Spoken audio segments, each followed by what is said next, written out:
Hello, my name is Chris, and I'm taking Intro to Psychology at Cheney University, and it's the summer of 2016.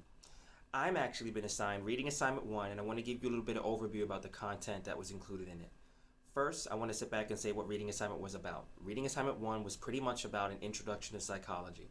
It talked about the definition of psychology, and then also some of the aspects that are very basic towards what psychology is all about. It went in a little bit detail about some of the individuals like Margaret Mead, who was an anthropologist and one of the early psychologists.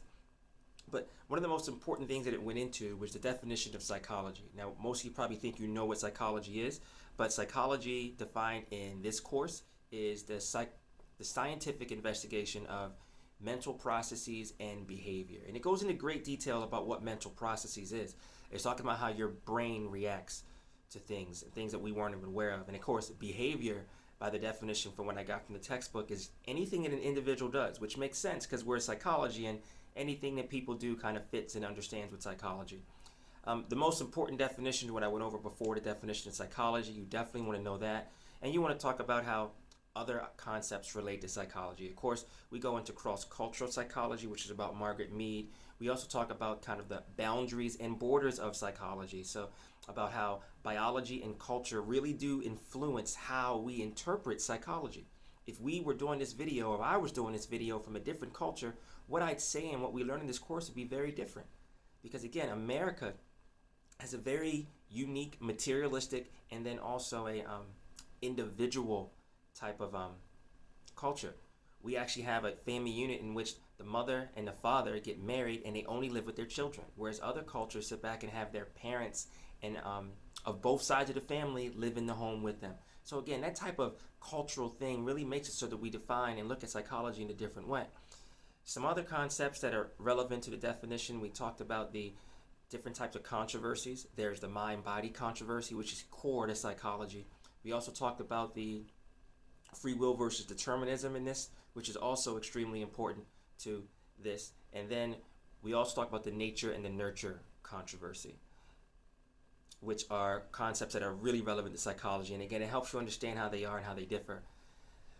One of the concepts I think you'll be more familiar with when you talk about this, I think everybody knows psychology, like I said before. I think you guys have probably heard about the nature-nurture controversy.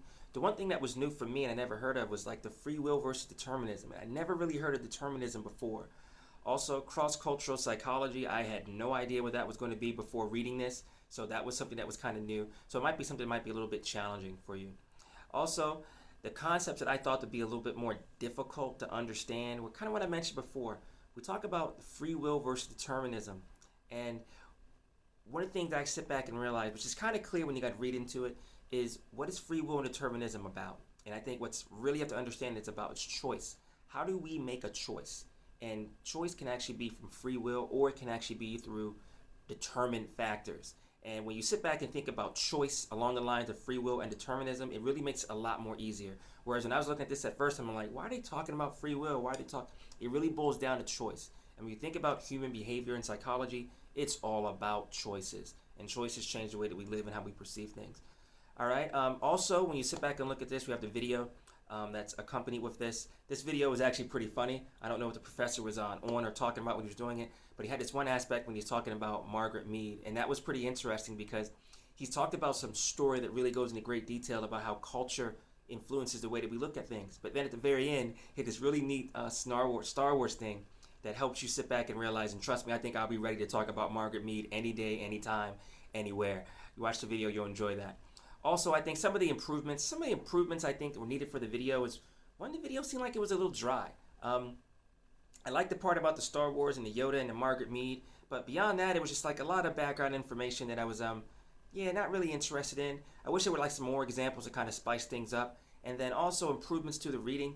I think the reading was fine. The reading actually was okay with me. It was actually short, it was to the point. I think some of the definitions, however, it leaves a lot to, for me at least, the first time I was reading it, to imagination. I'm not very comfortable with psychology, so as a result of not being so comfortable, reading these short definitions were needed. Like case in point, when they went into detail about the mind-body problem, it went right to the definition. And I think once I went on the internet and figured out more, I know exactly what they're talking about. It makes sense. But if they would have gave a little bit more examples, I think I would have been a better able to understand in the entire environment of like D2L in the course and the videos. So that's pretty much my wrap up of reading assignment 1. I hope you enjoyed it. If you have any questions, please post any comments down below.